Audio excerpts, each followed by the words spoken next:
So చాలామంది ప్రియా, ప్రియాంక 2 వాడుతుంటారు. ప్రియాలో 13 number defect ఉంది. ఈ 13 రాహు సంఖ్య, చికాకులో ఇబ్బందులు ఇచ్చే సంఖ్య. ప్రియాంకలో ఆఫ్టర్ మ్యారేజ్ ప్రాబ్లం నంబర్ ఉంది. దీన్ని ఫ్యామిలీ కోరల్ నంబర్. ప్రశాంతంగా ఉండరు. వీళ్ళెంత మంచిగా ఉన్నా కూడా నిందలు, అవమానాలు, కొట్లాట్లు ఎదురవుతుంటాయి. సో ఇలాంటి వైబ్రేషన్స్లో మార్పులు అవసరం.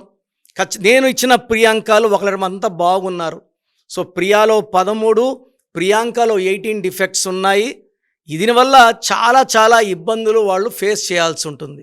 మీ డేట్ ఆఫ్ బర్త్, మీ ఫుల్ నేమ్, మీ కాలింగ్ నేమ్, స్క్రీన్లో కనిపిస్తున్న 4 నంబర్లో ఏ నంబర్కి పెట్టిన వాట్సాప్ ఆర్ ఎస్ఎంఎస్ లేదా నా పర్సనల్ వాట్సాప్ నంబర్ 9951197198 9951197198కి వాట్సాప్ ఆర్ ఎస్ఎంఎస్ చేస్తే మీ పేరు బాగుందా లేదా 24 అవర్స్లో రిప్లై ఇస్తాను. బాగలేకపోతే try to take my appointment.